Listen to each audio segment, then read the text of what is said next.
नमस्कार साथियों, आज हम आपको मिलवाने जा रहे हैं दिव्यमान सर से, जो नोएडा बेस्ड आर्टिस्ट हैं। बड़े लेवल पे सर ने कला की एग्जीबिशंस भी की हैं और काफी नाम ख्याति है सर का देश विदेशों में। तो सर, कला के प्रति आपका रुझान कब और कैसे शुरू हुआ? देखिए, मेरे जो नाना थे वो काफ़ी मंझे हुए पुराने आर्टिस्ट थे जी। पर उनका देहांत काफ़ी जल्दी उम्र में हो गया, कुछ 30-34 साल की उम्र में जी। मेरे नाना से कला मेरी माँ को आई जी और मेरे माँ से मुझे आई। 6 साल की उम्र में मैंने काम करना शुरू किया अपनी माँ के साथ जी। और कुछ सन 2000 तक मैंने काम किया। जी जी। उसके बाद मैं थोड़ी छुट्टी लिया अपने लिए 10-15 साल के लिए और 2014 या 15 से मैं वापस काम कर रहा हूँ दिल्ली में। जी जी। जिसमें काफ़ी एग्जीबिशन और ये सब हो गए हैं। तो कला का जो रुझाव है कला के ऊपर, वो पारिवारिक है, एक तरह से आप कह सकते हैं कि खून में मिला हुआ गिफ्ट। जी जी जी जी। उसी को बढ़ा रहे हैं। सर, आपकी कलाकृतियों की मुख्य थीम, जस्ट लाइक विषय, वो क्या होते हैं बेसिकली? नेचर ओरिएंटेड है मेरा काम।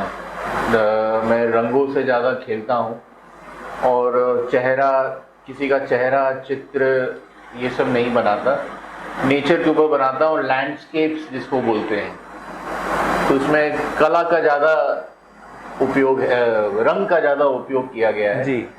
जैसे वादियाँ हो गई, पहाड़ हो गए, पेड़ हो गए, सूरज चांद हो गए, कुछ सूरज चांद पे भी काम करता हूँ। बट वो एब्स्ट्रैक्टिव थीम में रहता है।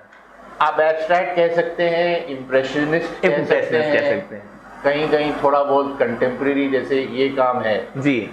अब ये कोरोना के टाइम का बना हुआ काम है जहाँ पे सारे मार्केट और सब कुछ बंद हो चुके हैं। अच्छा, जैसे आपने इसमें दिखाया हुआ भी है कि सिर्फ शायद एक कोई शैडो सी है, बाकी सब क्लोज है, एक आदमी है पूरे मार्केट में। Right right right. तो ये कोरोना तो आर्टिस्ट का जो थीम है वो माहौल को देख के कभी कभार बदल जाता है जी। राइट। सर, एक थोड़ा सा नई सवाल, आपकी सबसे यादगार प्रदर्शनी या कोई ऐसा अनुभव रहा हो, वो आप हमसे शेयर अगर कर सकें तो? यादगार प्रदर्शनी, मेरा पहला शो जो मैंने दिल्ली में किया था वो प्यारेलाल भवन में किया था। ओके। एक बहुत पुराना प्यारेलाल भवन, एक पुराना सेटअप है जी, ITO में जी। उस समय मैं नया था एग्जीबिशन करने के लिए, तो वहाँ पे 2 एग्जीबिशन हॉल्स हैं। मुझे जो हॉल मिला था वो एक बाथरूम के बगल में छोटा सा हॉल मिला था जी। तो वो काफ़ी यादगार रहा मेरे लिए। मोस्ट सक्सेसफुल शो मेरा वही हुआ। सारे पेंटिंग दिख गए थे, पर वो बाथरूम का स्मेल और वो सब, ऊपर दैनिक भास्कर का ऑफिस, लोग पान थूक रहे थे। वो काफ़ी यादगार, मतलब मिला जुला एक्सपीरियंस था। मैं सोच रहा था कि काश मैं, क्या यही करना है मुझे आगे जाके। जी। सर, आप आज की समकालीन कला को, जो आजकल की कला है, उसको आप कैसे देखते हैं? आपके नजरिया क्या है उस कला के लिए? देखिए, कला में कोई भी चीज खराब और अच्छा नहीं होता है जी। एक आर्टिस्ट जब अपना कला बनाता है, बिल्कुल, हर आर्टिस्ट की अपनी अपनी पहचान है। कोई चेहरा दिखा के, पोर्ट्रेट बना के अपने आप को बताता है, कोई नेचर के ऊपर काम करता है जी, कोई रोजमर्रा जिंदगी के ऊपर काम करता है। कला मेरे हिसाब से जिससे जहाँ जुड़ जाए, जिसकी भावनाओं को जहाँ टच कर जाए, वही कला अच्छा है जी। तो ये कहना बड़ा मुश्किल होगा, डिफरेंशिएट करना बहुत मुश्किल होगा। हर कला अपने जगह पे काफ़ी अच्छा है। बिल्कुल। सर, अगला सवाल है, आप कला को समाज के लिए कितना जरूरी मानते हैं? बहुत जरूरी है।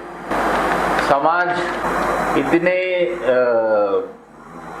रोजमर्रा की जिंदगी जहाँ पे लोग भाग रहे हैं, दौड़ रहे हैं, डिप्रेस्ड हैं जी, दिखावे की खुशी है जी, अंदर से खोखलापन, पैसों का जोर है, बिल्कुल, ये सब प्रॉब्लम्स में एक कला तो कई टाइप के होते हैं, खाली पेंटिंग नहीं। नृत्य भी हो सकता है, हो गया, सिंगिंग हो सकती है जी, बिल्कुल बिल्कुल, हर तरह के कला है। बिल्कुल बिल्कुल। तो अगर एक कला किसी के भावनाओं को छूता है, उसके मन को शांत करता है, बिल्कुल, तो मेरे हिसाब से बहुत जरूरी है। और पॉलिटिकली भी देश के पॉलिटिक्स या वर्ल्ड के पॉलिटिक्स के लिए भी कला, बहुत सारे कलाकार हैं जो पॉलिटिकली बेस्ड कला बनाते हैं। बिल्कुल।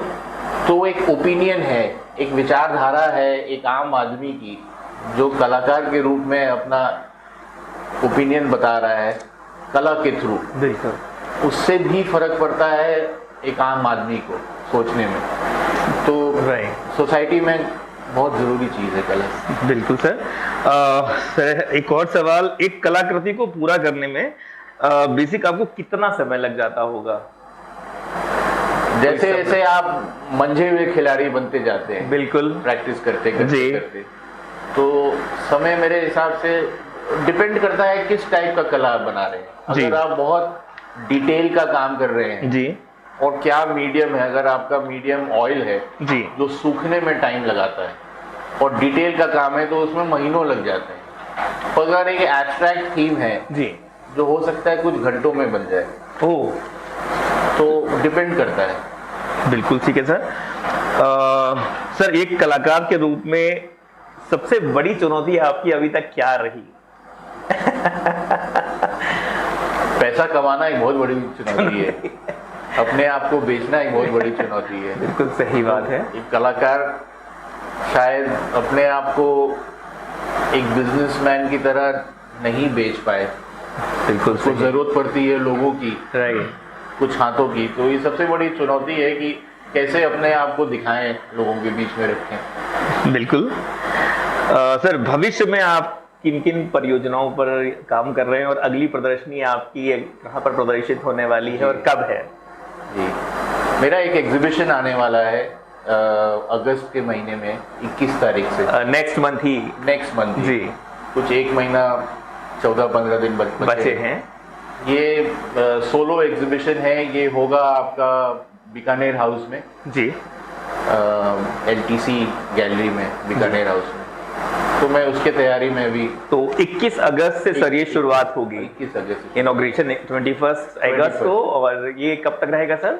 ये 4 दिन का शो है, 21 से 24। बिल्कुल। सर आप अपनी कला के जरिए कुछ संदेश देना चाहते हैं, क्योंकि हर कला में कुछ ना कुछ एक मैसेज होता है जी। तो आपकी कलाओं में भी, जहां तक हम लोगों ने आपकी पेंटिंग्स देखी हैं, तो कुछ ना कुछ मैसेज उसमें है, छिपा हुआ है, जो आप ही बता सकते हैं।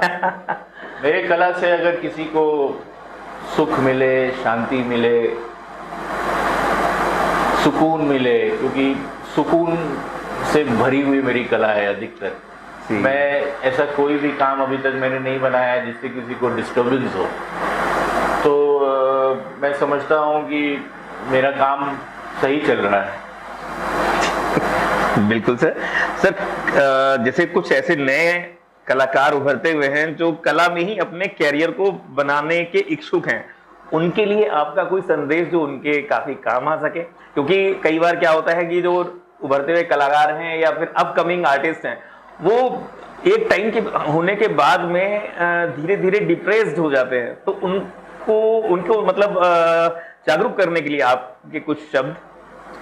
देखिए, हमने भी शुरुआत वैसे ही की थी जी। मुझे लगभग 10-12 साल हो गया काम करते हुए। मैं भी सिर्फ कला ही करता हूँ, मेरा कोई बिजनेस या नौकरी नहीं है जी।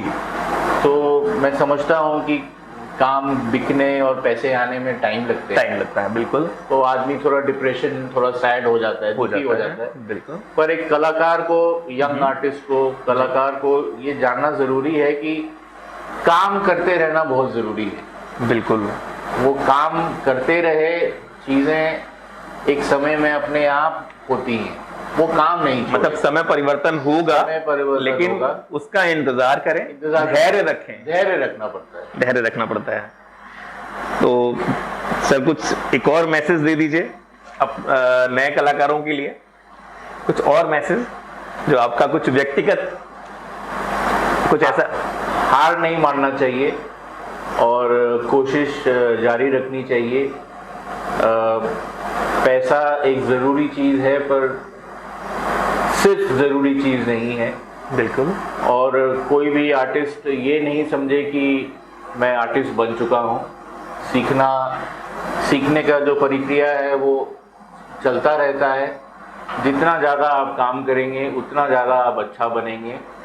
एक एवोल्यूशन आता है आपके अंदर, आप और अपने आप को खोलते हैं काम करते करते, और कहीं ना कहीं एक समय आएगा जहां लोग आपके काम को ज़रूर देखेंगे। लेकिन धैर्य रखें, हिम्मत नहीं हारें, और बस यही है।